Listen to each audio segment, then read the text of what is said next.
The Red-Headed League. I had called upon my friend, Mr. Sherlock Holmes, one day in the autumn of last year, and found him in deep conversation with a very stout, florid-faced, elderly gentleman with fiery red hair. With an apology for my intrusion, I was about to withdraw when Holmes pulled me abruptly into the room and closed the door behind me. "You could not possibly have come at a better time, my dear Watson," he said cordially. "I was afraid that you were engaged." "So I am, very much so." "Then I can wait in the next room." "Not at all. This gentleman, Mr. Wilson, has been my partner and helper in many of my most successful cases, and I have no doubt that he will be of the utmost use to me in yours also." The stout gentleman half rose from his chair and gave a bob of greeting, with a quick little questioning glance from his small, fat, encircled eyes. "Try the settee," said Holmes, relapsing into his armchair and putting his fingertips together, as was his custom when in judicial moods. "I know, my dear Watson, that you share my love of all that is bizarre and outside the conventions and humdrum routine of everyday life. You have shown your relish for it by the enthusiasm which has prompted you to chronicle, and, if you will excuse my saying so, somewhat to embellish so many of my own little adventures." "Your cases have indeed been of the greatest interest to me," I observed. "You will remember that I remarked the other day, just before we went into the very simple problem presented by Miss Mary Sutherland, that for strange effects and extraordinary combinations we must go to life itself, which is always far more daring than any effort of the imagination. A proposition which I took the liberty of doubting." "You did, Doctor, but nonetheless you must come round to my view, for otherwise I shall keep on piling fact upon fact on you until your reason breaks down under them and acknowledges me to be right. Now, Mr. Jabez Wilson here has been good enough to call upon me this morning, and to begin a narrative which promises to be one of the most singular which I have listened to for some time. You have heard me remark that the strangest and most unique things are very often connected, not with the larger, but with the smaller crimes, and occasionally, indeed, where there is room for doubt whether any positive crime has been committed. As far as I have heard, it is impossible for me to say whether the present case is an instance of crime or not, but the course of events is certainly among the most singular that I have ever listened to. Perhaps, Mr. Wilson, you would have the great kindness to recommence your narrative. I ask you not merely because my friend Dr. Watson has not heard the opening part, but also because the peculiar nature of the story makes me anxious to have every possible detail from your lips. As a rule, when I have heard some slight indication of the course of events, I am able to guide myself by the thousands of other similar cases which occur to my memory. In the present instance, I am forced to admit that the facts are, to the best of my belief, unique. The portly client puffed out his chest with an appearance of some little pride and pulled a dirty and wrinkled newspaper from the inside pocket of his greatcoat. As he glanced down the advertisement column, with his head thrust forward and the paper flattened out upon his knee, I took a good look at the man, and endeavoured, after the fashion of my companion, to read the indications which might be presented by his dress or appearance. I did not gain very much, however, by my inspection. Our visitor bore every mark of being an average commonplace British tradesman, obese, pompous, and slow. He wore rather baggy grey shepherd's check trousers, a not over-clean black frock coat, unbuttoned in the front, and a drab waistcoat with a heavy brassy Albert chain, and a square pierced bit of metal dangling down as an ornament. A frayed top hat and a faded brown overcoat with a wrinkled velvet collar lay upon a chair beside him. Altogether, look as I would, there was nothing remarkable about the man save his blazing red head and the expression of extreme chagrin and discontent upon his features. Sherlock Holmes' quick eye took in my occupation, and he shook his head with a smile as he noticed my questioning glances. Beyond the obvious facts that he has at some time done manual labour, that he takes snuff, that he is a Freemason, that he has been in China, and that he has done a considerable amount of writing lately, I can deduce nothing else. Mr. Jabez Wilson started up in his chair, with his forefinger upon the paper, but his eyes upon my companion. "How, in the name of good fortune, did you know all that, Mr. Holmes?" he asked, How did you know, for example, that I did manual labor? It's as true as gospel, for I began as a ship's carpenter. Your hands, my dear sir, your right hand is quite a size larger than your left. You have worked with it, and the muscles are more developed. Well, the snuff then, and the Freemasonry? I won't insult your intelligence by telling you how I read that, especially as, rather against the strict rules of your order, you use an arc and compass breastpin. Ah, of course, I forgot that. But the writing? What else can be indicated by that right cuff so very shiny for 5 inches, and the left one with the smooth patch near the elbow where you rest it upon the desk? Well, but China? The fish that you have tattooed immediately above your right wrist could only have been done in China. I have made a small study of tattoo marks and have even contributed to the literature of the subject. That trick of staining the fish's scales of a delicate pink is quite peculiar to China. When, in addition, I see a Chinese coin hanging from your watch chain, the matter becomes even more simple. Mr. Jabez Wilson laughed heavily. Well, I never, said he. I thought at first that you had done something clever, but I see that there was nothing in it after all. I begin to think, Watson, said Holmes, that I make a mistake in explaining. Omni ignotum pro magnifico, you know, and my poor little reputation, such as it is, will suffer shipwreck if I am so candid. Can you not find the advertisement, Mr. Wilson? Yes, I have got it now, he answered with his thick red finger planted halfway down the column. Here it is. This is what began it all. You just read it for yourself, sir. I took the paper from him and read as follows.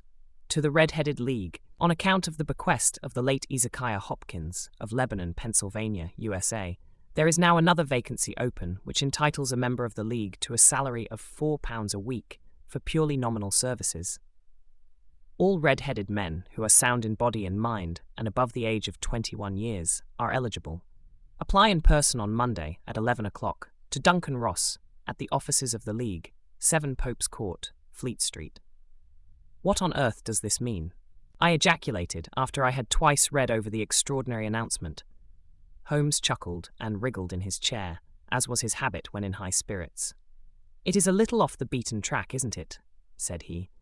And now, Mr. Wilson, off you go at scratch and tell us all about yourself, your household, and the effect which this advertisement had upon your fortunes. You will first make a note, Doctor, of the paper and the date. It is the Morning Chronicle of April 27, 1890, just 2 months ago. Very good. Now, Mr. Wilson?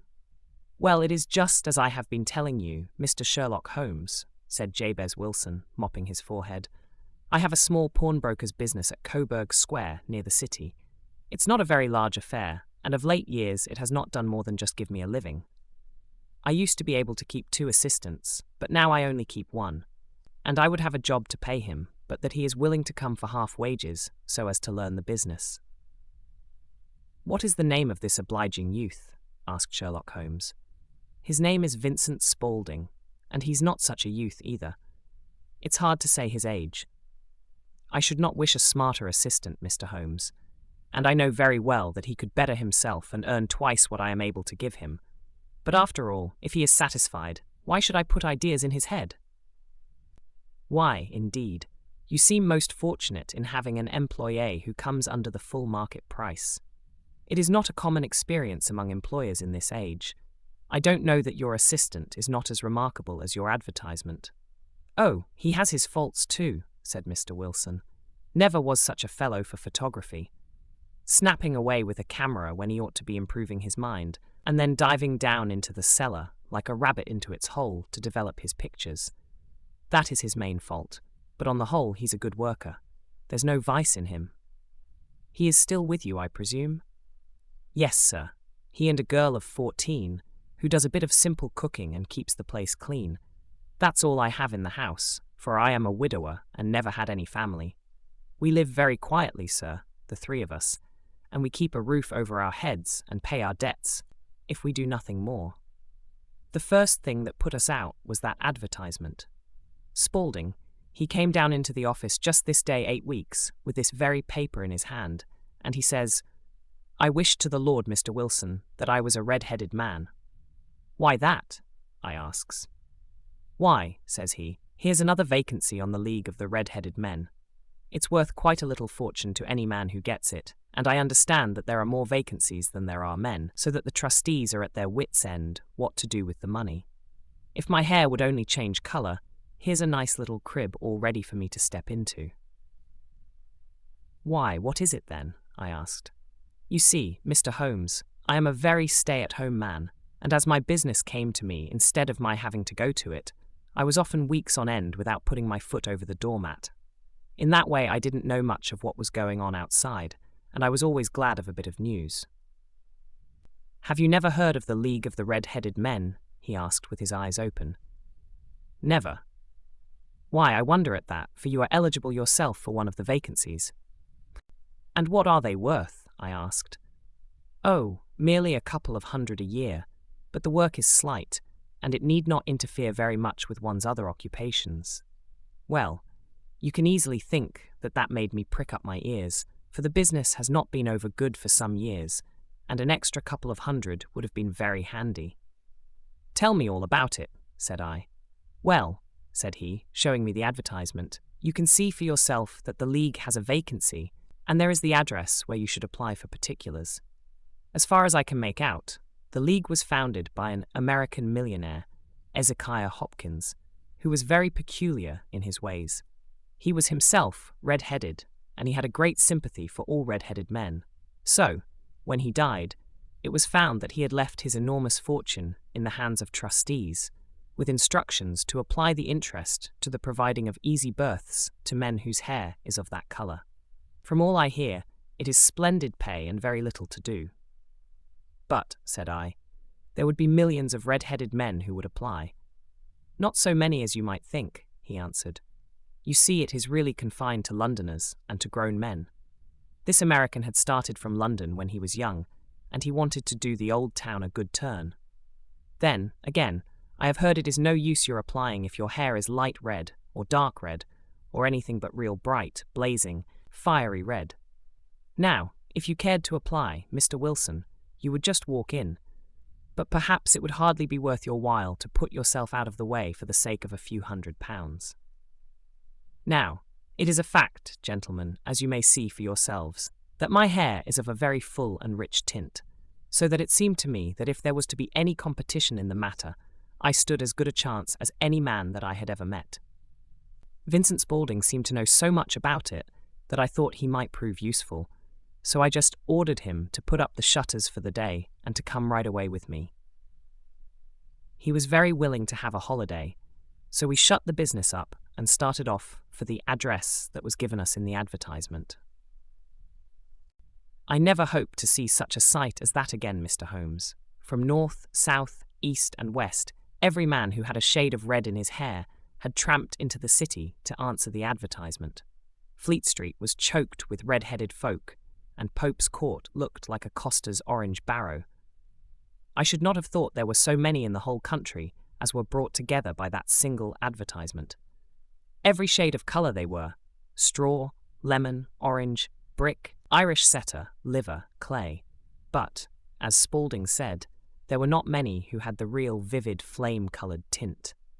When I saw how many were waiting, I would have given it up in despair, but Spaulding would not hear of it. How he did it, I could not imagine, but he pushed and pulled and butted until he got me through the crowd and right up to the steps which led to the office. There was a double stream upon the stair, some going up in hope, and some coming back dejected. But we wedged in as well as we could, and soon found ourselves in the office. "Your experience has been a most entertaining one," remarked Holmes as his client paused and refreshed his memory with a huge pinch of snuff. "Pray continue your very interesting statement." There was nothing in the office but a couple of wooden chairs and a deal table, behind which sat a small man with a head that was even redder than mine. He said a few words to each candidate as he came up, and then he always managed to find some fault in them, which would disqualify them. Getting a vacancy did not seem to be such a very easy matter, after all. However, when our turn came, the little man was much more favourable to me than to any of the others, and he closed the door as we entered, so that he might have a private word with us. "This is Mr. Jabez Wilson," said my assistant, and he is willing to fill a vacancy in the league. And he is admirably suited for it. The other answered, He has every requirement. I cannot recall when I have seen anything so fine. He took a step backward, cocked his head on one side, and gazed at my hair until I felt quite bashful. Then suddenly he plunged forward, wrung my hand, and congratulated me warmly on my success. It would be injustice to hesitate, said he. You will, however, I am sure, excuse me for taking an obvious precaution. With that he seized my hair in both his hands, and tugged until I yelled with the pain. There is water in your eyes, said he as he released me. I perceive that all is as it should be, but we have to be careful, for we have twice been deceived by wigs and once by paint. I could tell you tales of cobbler's wax, which would disgust you with human nature.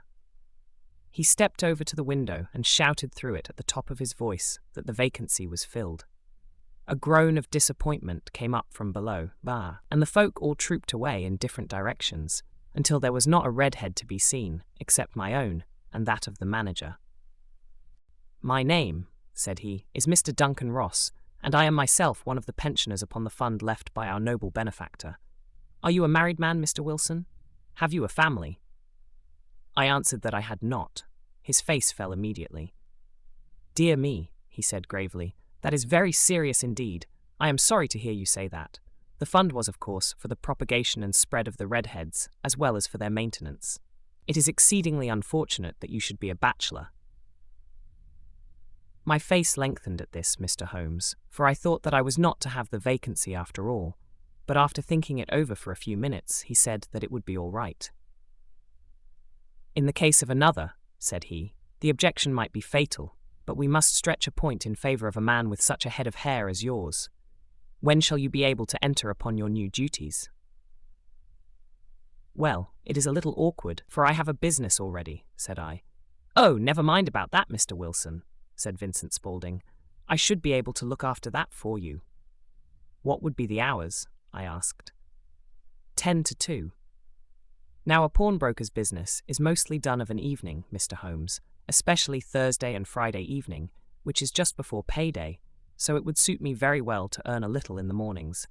Besides, I knew that my assistant was a good man, and that he would see to anything that turned up. That would suit me very well, said I, and the pay is £4 a week, and the work is purely nominal. What do you call purely nominal? Well, you have to be in the office, or at least in the building, the whole time. If you leave, you forfeit your whole position forever. The will is very clear upon that point. You don't comply with the conditions if you budge from the office during that time. It's only 4 hours a day, and I should not think of leaving, said I. No excuse will avail, said Mr. Duncan Ross. Neither sickness nor business nor anything else. There you must stay, or you lose your billet. And the work is to copy out the Encyclopedia Britannica. There is the first volume of it in that press. You must find your own ink, pens, and blotting paper, but we provide this table and chair. Will you be ready tomorrow? Certainly, I answered. Then, goodbye, Mr. Jabez Wilson, and let me congratulate you once more on the important position which you have been fortunate enough to gain. He bowed me out of the room, and I went home with my assistant. Hardly knowing what to say or do, I was so pleased at my own good fortune. Well, I thought over the matter all day, and by evening I was in low spirits again. For I had quite persuaded myself that the whole affair must be some great hoax or fraud, though what its object might be, I could not imagine. It seemed altogether past belief that anyone could make such a will, or that they would pay such a sum for doing anything so simple as copying out the Encyclopedia Britannica. Vincent Spaulding did what he could to cheer me up, but by bedtime I had reasoned myself out of the whole thing. However, in the morning I determined to have a look at it anyhow, so I bought a penny bottle of ink, and with a quill pen and 7 sheets of foolscap paper, I started off for Pope's Court. Well, to my surprise and delight, everything was as right as possible. The table was set out ready for me, and Mr. Duncan Ross was there to see that I got fairly to work. He started me off upon the letter A, and then he left me, but he would drop in from time to see that all was right with me. At 2 o'clock he bade me good day, complimented me upon the amount that I had written, and locked the door of the office after me. This went on day after day, Mr. Holmes, and on Saturday the manager came in and planked down 4 golden sovereigns for my week's work. It was the same next week, and the same the week after. Every morning I was there at 10, and every afternoon I left at 2. By degrees, Mr. Duncan Ross took to coming in only once of a morning, and then, after a time, he did not come in at all. Still, of course, I never dared to leave the room for an instant, for I was not sure when he might come, and the billet was such a good one, and suited me so well that I would not risk the loss of it.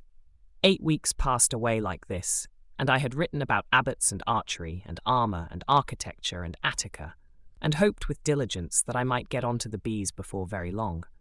It cost me something in foolscap, and I had pretty nearly filled a shelf with my writings. And then suddenly the whole business came to an end. To an end? Yes, sir, and no later than this morning. I went to my work as usual at 10 o'clock, but the door was shut and locked, with a little square of cardboard hammered onto the middle of the panel with a tack. Here it is, and you can read for yourself. He held up a piece of white cardboard about the size of a sheet of notepaper. It read in this fashion: "The Red-Headed League is dissolved, October 9th, 1890. Sherlock Holmes and I surveyed this curt announcement and the rueful face behind it until the comical side of the affair so completely overtopped every other consideration that we both burst out into a roar of laughter. Well, I thought over the matter all day, and by evening I was in low spirits again. For I had quite persuaded myself that the whole affair must be some great hoax or fraud, though what its object might be I could not imagine. It seemed altogether past belief that anyone could make such a will, or that they would pay such a sum for doing anything so simple as copying out the Encyclopedia Britannica. Vincent Spaulding did what he could to cheer me up, but by bedtime I had reasoned myself out of the whole thing. However, in the morning I determined to have a look at it anyhow, so I bought a penny bottle of ink, and with a quill pen and 7 sheets of foolscap paper, I started off for Pope's Court. Well, to my surprise and delight, everything was as right as possible. The table was set out ready for me, and Mr. Duncan Ross was there to see that I got fairly to work. He started me off upon the letter A, and then he left me, but he would drop in from time to see that all was right with me. At 2 o'clock he bade me good day, complimented me upon the amount that I had written, and locked the door of the office after me. This went on day after day, Mr. Holmes, and on Saturday the manager came in and planked down 4 golden sovereigns for my week's work. It was the same next week, and the same the week after. Every morning I was there at 10, and every afternoon I left at 2. By degrees, Mr. Duncan Ross took to coming in only once of a morning, and then, after a time, he did not come in at all. Still, of course, I never dared to leave the room for an instant, for I was not sure when he might come, and the billet was such a good one, and suited me so well that I would not risk the loss of it. 8 weeks passed away like this, and I had written about abbots and archery and armour and architecture and Attica, and hoped with diligence that I might get on to the bees before very long. It cost me something in foolscap, and I had pretty nearly filled a shelf with my writings. And then suddenly the whole business came to an end. To an end? Yes, sir, and no later than this morning. I went to my work as usual at 10 o'clock, but the door was shut and locked, with a little square of cardboard hammered onto the middle of the panel with a tack. Here it is, and you can read for yourself.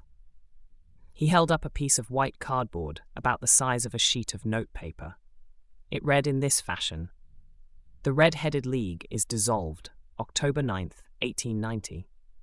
Sherlock Holmes and I surveyed this curt announcement and the rueful face behind it until the comical side of the affair so completely overtopped every other consideration that we both burst out into a roar of laughter. "I cannot see that there is anything very funny," cried our client, flushing up to the roots of his flaming head. "If you can do nothing better than laugh at me, I can go elsewhere." "No, no," cried Holmes, shoving him back into the chair from which he had half risen. "I really wouldn't miss your case for the world. It is most refreshingly unusual. But there is, if you will excuse my saying so, something just a little funny about it. Pray, what steps did you take when you found the card upon the door?" I was staggered, sir. I did not know what to do. Then I called at the offices round, but none of them seemed to know anything about it. Finally, I went to the landlord, who is an accountant living on the ground floor, and I asked him if he could tell me what had become of the Red-Headed League. He said that he had never heard of any such body. Then I asked him who Mr. Duncan Ross was. He answered that the name was new to him. Well, said I, the gentleman at number 4. What, the red-headed man? Yes. Oh, said he, his name was William Morris. He was a solicitor and was using my room as a temporary convenience until his new premises were ready. He moved out yesterday. Where could I find him? Oh, at his new offices. He did tell me the address. Yes, 17 King Edward Street, near St. Paul's. I started off, Mr. Holmes, but when I got to that address, it was a manufactory of artificial kneecaps, and no one in it had ever heard of either Mr. William Morris or Mr. Duncan Ross. And what did you do then? Asked Holmes. I went home to Saxe Coburg Square, and I took the advice of my assistant, but he could not help me in any way. He could only say that if I waited, I should hear by post. But that was not quite good enough, Mr. Holmes. I did not wish to lose such a place without a struggle, so, as I had heard that you were good enough to give advice to poor folk who were in need of it, I came right away to you. And you did very wisely, said Holmes. Your case is an exceedingly remarkable one, and I shall be happy to look into it. From what you have told me, I think that it is possible that graver issues hang from it than might at first sight appear. Grave enough, said Mr. Jabez Wilson. Why, I have lost £4 a week. As far as you are personally concerned, remarked Holmes, I do not see that you have any grievance against this extraordinary league. On the contrary, you are, as I understand, richer by some £30, to say nothing of the minute knowledge which you have gained on every subject which comes under the letter A. You have lost nothing by them. No, sir, but I want to find out about them, and who they are, and what their object was in playing this prank, if it was a prank, upon me. It was a pretty expensive joke for them, for it cost them £32. We shall endeavour to clear up these points for you. And first, 1 or 2 questions, Mr. Wilson. This assistant of yours who first called your attention to the advertisement, how long had he been with you? About a month, then. How did he come? In answer to an advertisement. Was he the only applicant? No, I had a dozen. Why did you pick him? Because he was handy and would come cheap. At half wages, in fact. Yes. What is he like, this Vincent Spaulding? Small, stout-built, very quick in his ways, no hair on his face, though he's not short of 30, has a white splash of acid upon his forehead. Holmes sat up in his chair in considerable excitement. I thought as much, said he. Have you ever observed that his ears are pierced for earrings? Yes, sir. He told me that a gipsy had done it for him when he was a lad. Hum, said Holmes, sinking back in deep thought. He is still with you? Oh, yes, sir. I have only just left him. And has your business been attended to in your absence? Nothing to complain of, sir. There's never very much to do of a morning. That will do, Mr. Wilson. I shall be happy to give you an opinion upon the subject in the course of a day or two. Today is Saturday, and I hope that by Monday we may come to a conclusion. Well, Watson, said Holmes when our visitor had left us, what do you make of it all? I make nothing of it, I answered frankly. It is a most mysterious business. As a rule, said Holmes, the more bizarre a thing is, the less mysterious it proves to be.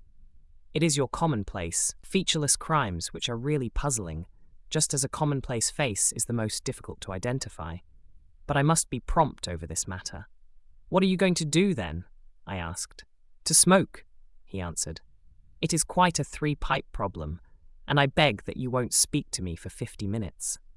He curled himself up in his chair, with his thin knees drawn up to his hawk-like nose, and there he sat with his eyes closed and his black clay pipe thrusting out like the bill of some strange bird. I had come to the conclusion that he had dropped asleep, and indeed was nodding myself, when he suddenly sprang out of his chair with the gesture of a man who has made up his mind and put his pipe down upon the mantelpiece. Sarasate plays at the St. James's Hall this afternoon, he remarked.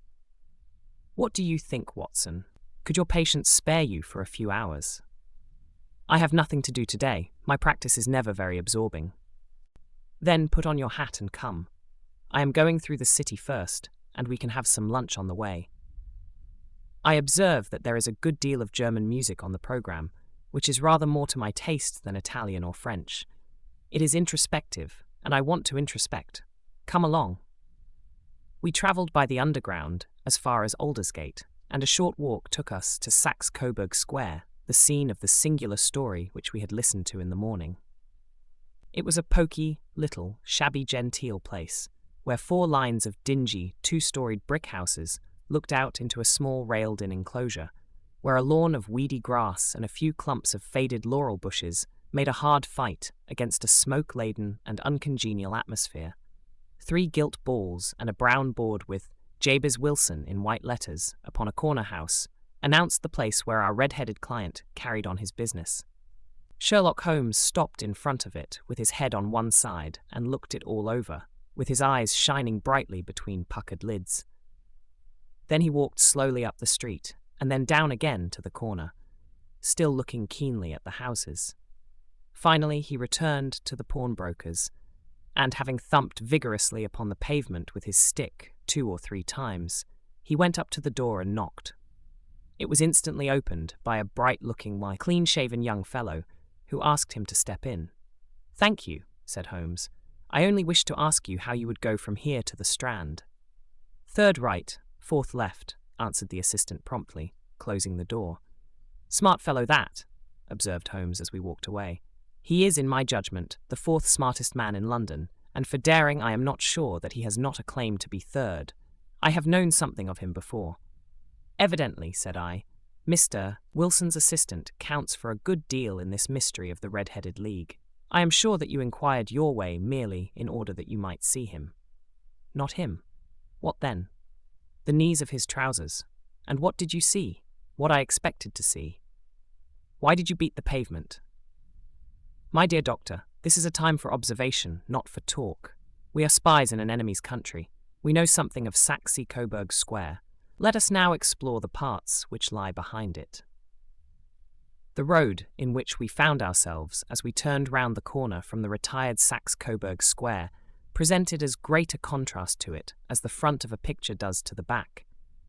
It was one of the main arteries which conveyed the traffic of the city to the north and west. The roadway was blocked with the immense stream of commerce flowing in a double tide inward and outward, while the footpaths were black with the hurrying swarm of pedestrians. It was difficult to realize, as we looked at the line of fine shops and stately business premises, that they really abutted on the other side upon the faded and stagnant square which we had just quitted. "Let me see," said Holmes, standing at the corner and glancing along the line. "I should like just to remember the order of the houses here. It is a hobby of mine to have an exact knowledge of London. There is Mortimer's, the tobacconist, the little newspaper shop, the Coburg branch of the City and Suburban Bank, the vegetarian restaurant, and McFarlane's carriage-building depot. That carries us right on to the other block. And now, Doctor, we've done our work, so it's time we had some play. A sandwich and a cup of coffee, and then off to Violin Land, where all is sweetness and delicacy and harmony, and there are no red-headed clients to vex us with their conundrums." My friend was an enthusiastic musician, being himself not only a very capable performer, but a composer of no ordinary merit. All the afternoon he sat in the stalls wrapped in the most perfect happiness, gently waving his long, thin fingers in time to the music, while his gently smiling face and his languid, dreamy eyes were as unlike those of Holmes, the sleuth-hound, Holmes, the relentless, keen-witted, ready-handed criminal agent, as it was possible to conceive. In his singular character, the dual nature alternately asserted itself, and his extreme exactness and astuteness represented, as I have often thought, the reaction against the poetic and contemplative mood which occasionally predominated in him. The swing of his nature took him from extreme languor to devouring energy, and, as I knew well, he was never so truly formidable as when, for days on end, he had been lounging in his armchair amid his improvisations and his black-letter editions. Then it was that the lust of the chase would suddenly come upon him, and that his brilliant reasoning power would rise to the level of intuition, until those who were unacquainted with his methods would look askance at him as on a man whose knowledge was not that of other mortals. When I saw him that afternoon so enwrapped in the music at St. James's Hall, I felt that an evil time might be coming upon those whom he had set himself to hunt down. "You want to go home, no doubt, Doctor," he remarked as we emerged. "Yes, it would be as well. And I have some business to do, which will take some hours. This business at Coburg Square is serious." "Why serious?" "A considerable crime is in contemplation. I have every reason to believe that we shall be in time to stop it. But today being Saturday rather complicates matters. I shall want your help tonight." "At what time?" 10 will be early enough." "I shall be at Baker Street at 10. "Very well. And I say, Doctor, there may be some little danger, so kindly put your army revolver in your pocket." He waved his hand, turned on his heel, and disappeared in an instant among the crowd. I trust that I am not more dense than my neighbours, but I was always oppressed with a sense of my own stupidity in my dealings with Sherlock Holmes. Here I had heard what he had heard. I had seen what he had seen. And yet from his words it was evident that he saw clearly not only what had happened, but what was about to happen, while to me the whole business was still confused and grotesque. As I drove home to my house in Kensington, I thought over it all, from the extraordinary story of the red-headed copier of the encyclopedia, down to the visit to Saxe-Coburg Square, and the ominous words with which he had parted from me. What was this nocturnal expedition, and why should I go armed? Where were we going, and what were we to do? I had the hint from Holmes that this smooth-faced pawnbroker's assistant was a formidable man, a man who might play a deep game. I tried to puzzle it out, but gave it up in despair and set the matter aside until night should bring an explanation. It was 9:15 when I started from home and made my way across the park, and so through Oxford Street to Baker Street. 2 hansoms were standing at the door, and as I entered the passage, I heard the sound of voices from above. On entering his room, I found Holmes in animated conversation with 2 men, one of whom I recognized as Peter Jones, the official police agent, while the other was a long, thin, sad-faced man, with a very shiny hat and oppressively respectable frock-coat. "Ha! Our party is complete," said Holmes, buttoning up his pea-jacket and taking his heavy hunting crop from the rack. "Watson, I think you know Mr. Jones of Scotland Yard?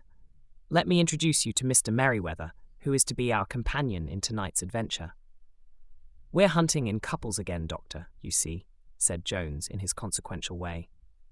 "Our friend here is a wonderful man for starting a chase. All he wants is an old dog to help him to do the running down." "I hope a wild goose may not prove to be the end of our chase," observed Mr. Merryweather gloomily. "You may place considerable confidence in Mr. Holmes, sir," said the police agent loftily.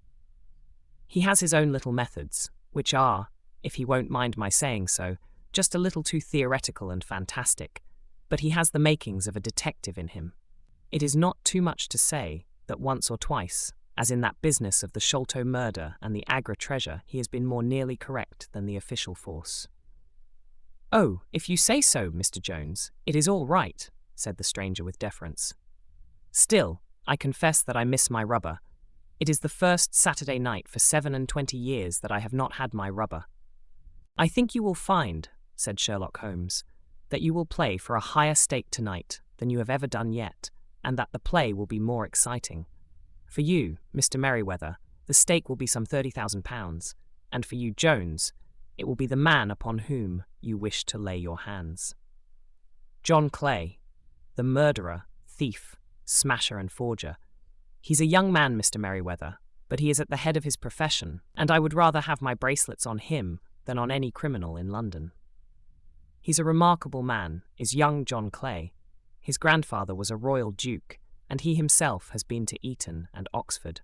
His brain is as cunning as his fingers, and though we meet signs of him at every turn, we never know where to find the man himself.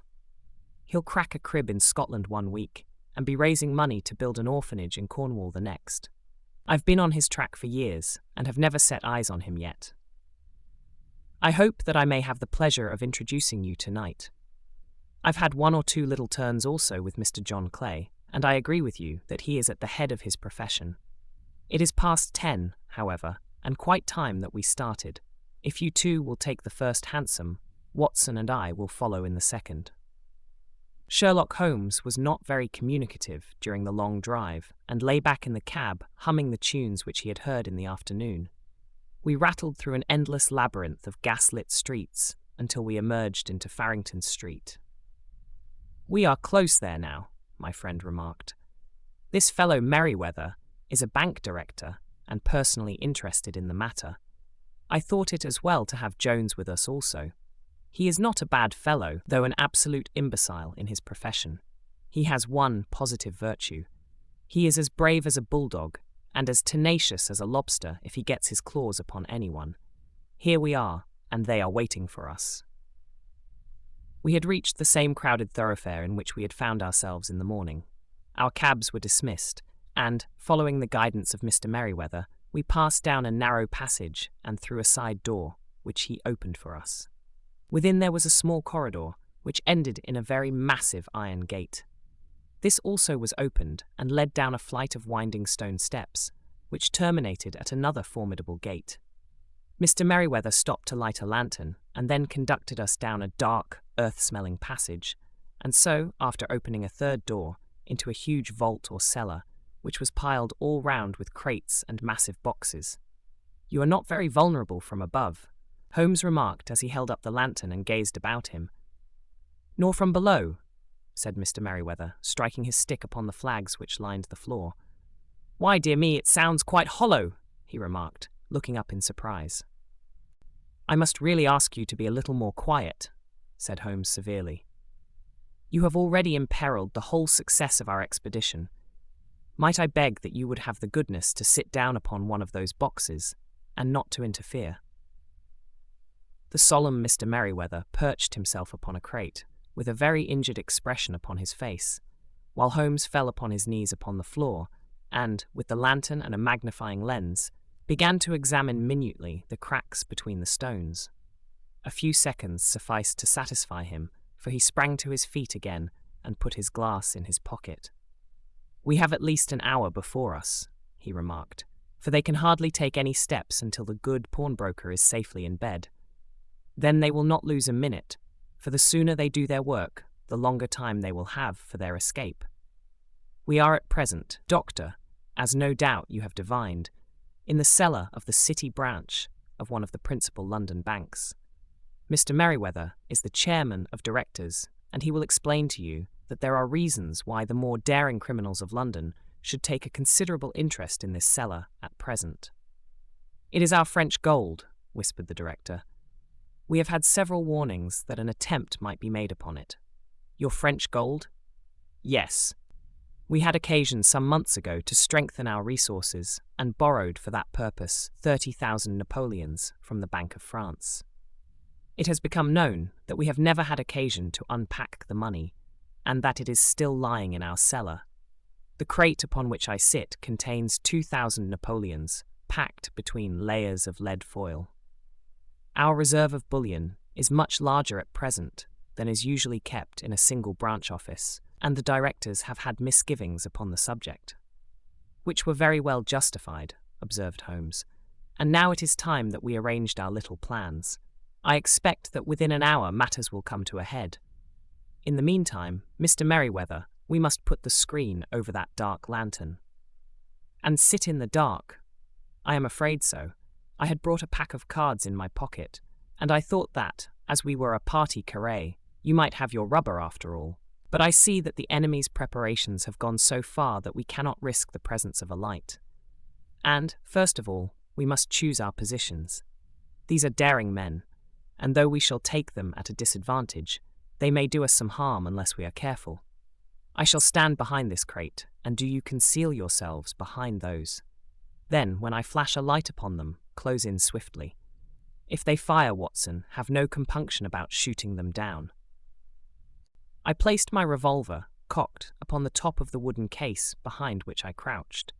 Holmes shot the slide across the front of his lantern and left us in pitch darkness, such an absolute darkness as I have never before experienced.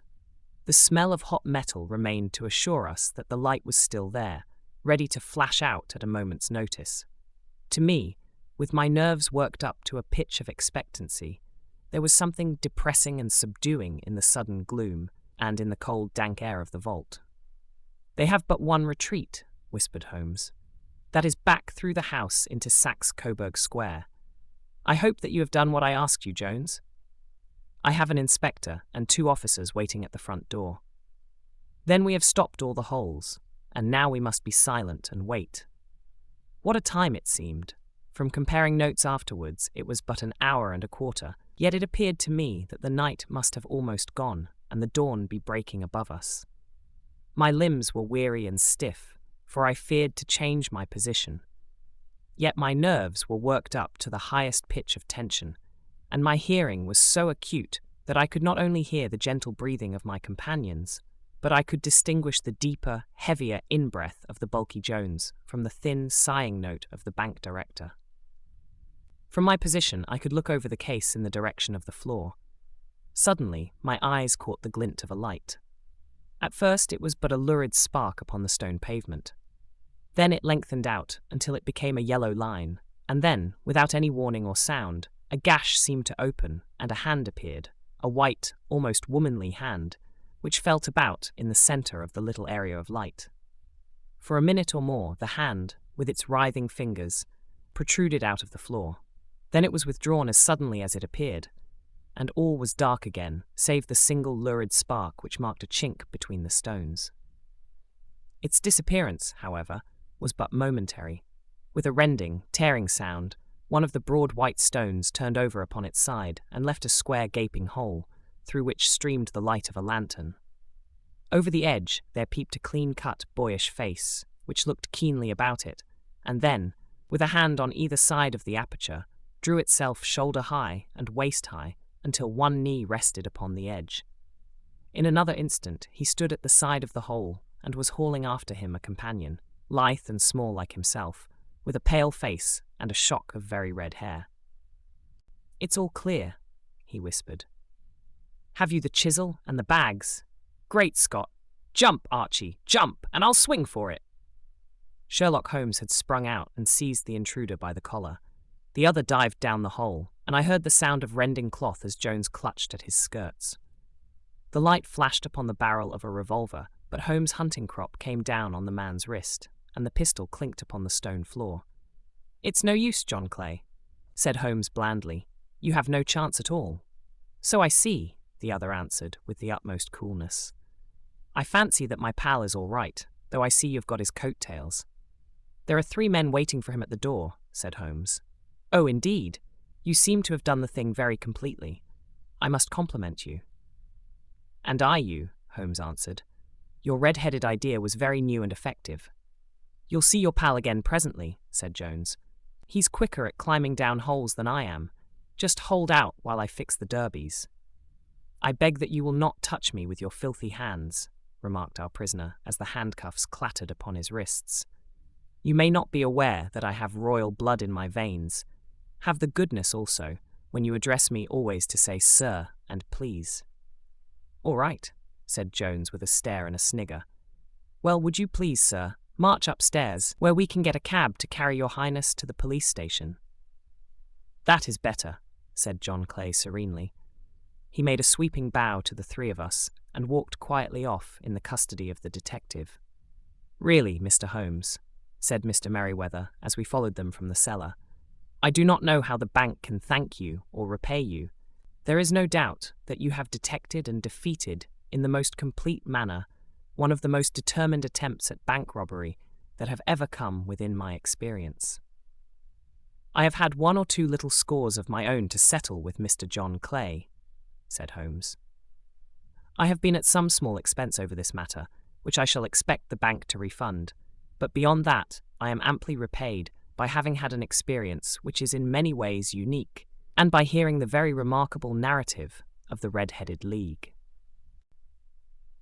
You see, Watson," he explained in the early hours of the morning as we sat over a glass of whiskey and soda in Baker Street, "it was perfectly obvious from the first that the only possible object of this rather fantastic business of the advertisement of the League, and the copying of the encyclopedia, must be to get this not over-bright pawnbroker out of the way for a number of hours every day.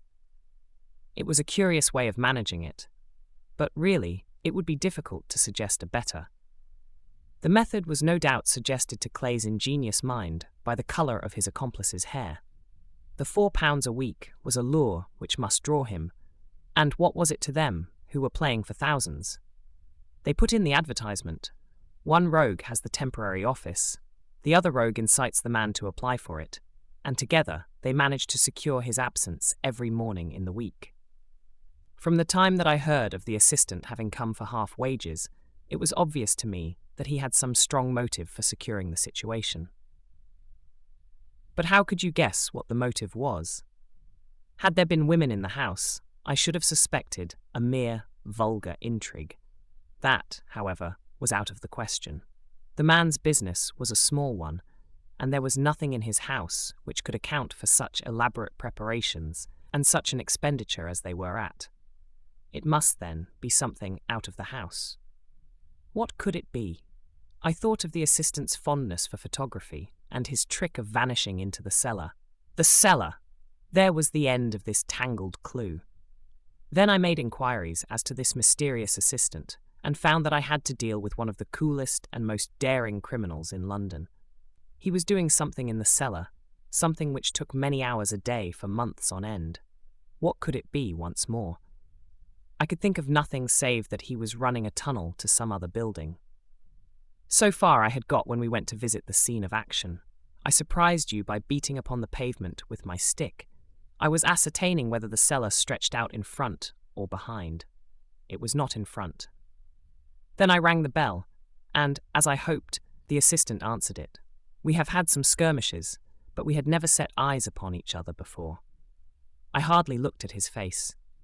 His knees were what I wished to see. You must yourself have remarked how worn, wrinkled, and stained they were. They spoke of those hours of burrowing. The only remaining point was what they were burrowing for. I walked round the corner, saw the City and Suburban Bank abutted on our friend's premises, and felt that I had solved my problem. When you drove home after the concert, I called upon Scotland Yard and upon the chairman of the bank directors, with the result that you have seen. And how could you tell that they would make their attempt tonight? I asked. Well, when they closed their league offices, that was a sign that they cared no longer about Mr. Jabez Wilson's presence. In other words, that they had completed their tunnel. But it was essential that they should use it soon, as it might be discovered, or the bullion might be removed. Saturday would suit them better than any other day, as it would give them 2 days for their escape. For all these reasons, I expected them to come tonight. You reasoned it out beautifully. I exclaimed in unfeigned admiration. It is so long a chain, and yet every link rings true. It saved me from ennui, he answered, yawning. Alas, I already feel it closing in upon me. My life is spent in one long effort to escape from the commonplaces of existence. These little problems help me to do so. And you are a benefactor of the race, said I. He shrugged his shoulders. Well, perhaps, after all, it is of some little use, he remarked. L'homme c'est rien, l'œuvre c'est tout, as Gustave Flaubert wrote to George Sand.